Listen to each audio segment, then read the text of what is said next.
What's up, friends? Jimmy Davis here for Anyone Can Learn Guitar.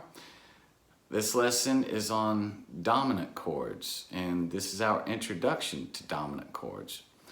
Dominant chords are a pretty important thing to learn because they're one of what I consider to be one of the three big families. We have major chords, we have minor chords, and then we have dominant chords.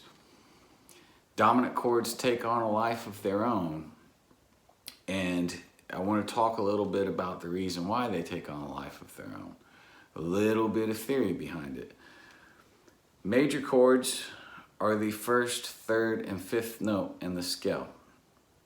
Minor chords are the first, flat third, and fifth note in the scale. Dominant chords are the first, third, fifth, flat seventh note in the scale, and whatever you want to add after that. This is a simple way to approach it because every dominant chord has a major third and a flat seventh. So here's a good way to kind of view dominant chords. We can look at this in the key of G. We take our first position, grand bar, G major chord. We said flat seventh, right? So if this is the key center, if that's 1, I wouldn't count up the scale to figure out what the flat seventh was. I would go down. If this is 1, that's 7, that's a flat seventh. So F is a flat seventh. So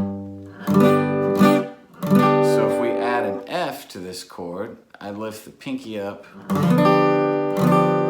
and play F here on the third fret of the 4th string.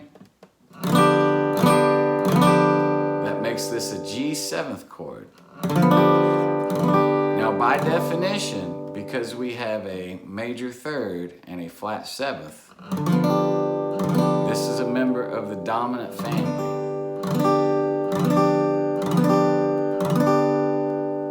Sort of has that bluesy sound.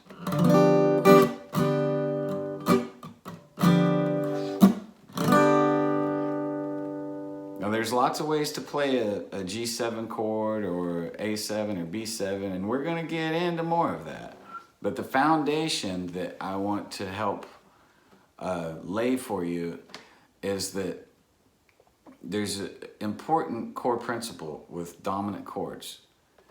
For a chord to be named a 7 or higher without the term minor in front of it or major in front of it, say, what I mean by that is if a chord is just G7 or G9 or G11 or G13.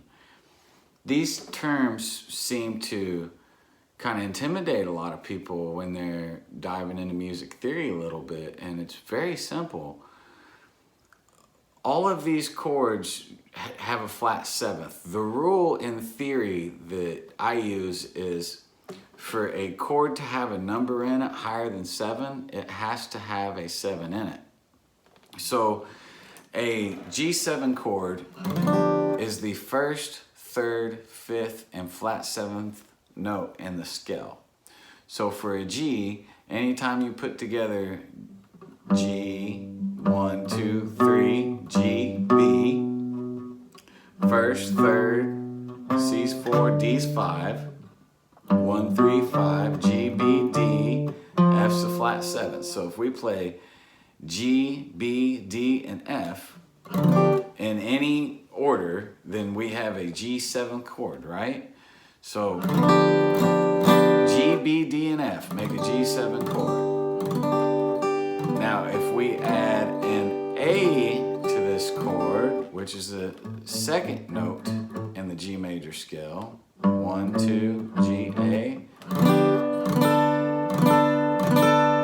now it becomes a G9 chord. The reason why it's a G9 and not a G add 2 is because we had a flat seventh in it. Flat sevenths make all those other notes go higher, if that makes any sense. They go higher numerically. So like if you're playing a G7 and you add 2, it's not 2 anymore, it's 9. If you're playing G7 and you add 4, it's not 4 anymore, it's 11. If you're playing G7 and you add 6, it's not 6 anymore, it's 13. And those go higher because of the G7, because it's a dominant chord. So to take some of the mystery out of some of these chords, like if we're playing first position G7, we can add the 6th note here with our pinky on the 2nd string 5th fret. Now that becomes a G13. If we add the 2nd note and the major scale on top of the G7 chord, then we have a G9. That's not the voicing I would use, but just to give you the visual.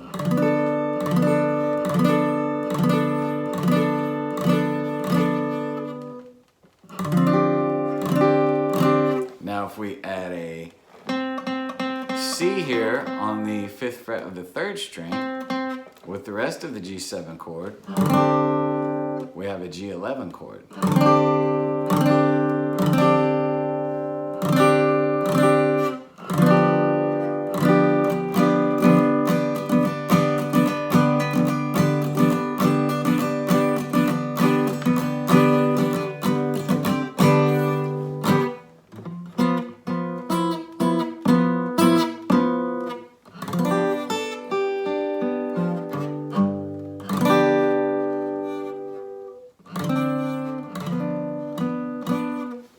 Now, G7, 1st, 3rd, 5th, 7th. G9, 1st, 3rd, 5th, 7th, 9th. G11, 1st, 3rd, 5th, 7th, 11th.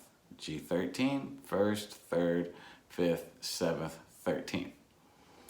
Those are the dominant families. There's way better voicings for each one of these chords. We want to block it off and just give you an introduction to what the dominant family really is. So we have 3 basic families. We have the major family, the minor family, and the dominant family. And I wanted to touch base on why dominants are dominant. That's what they are. And this is the simplest approach that I found is if a chord is numbered higher than 7, it has to have a 7 to get there. And that works for the minors and the majors as well. So if a dominant chord, 1, 3, 5, flat 7, a G7 would be 1, 3, 5, flat 7, a G9 would be 1, 3, 5, flat 7, and 9, a G11 would be 1, 3, 5, flat 7, and 11, a G13 would be 1, 3, 5, flat 7, and 13. And that's our introduction to chord theory with dominant chords and the dominant families. We're going to spend a lot of time on this one because most blues, most jazz, lots of incredible rock and roll based on dominant, lots of great sort of bluesy guitar playing comes from this stuff. And it really just, the guitar, there's sort of the guitar has a symmetry that lends itself very well to this.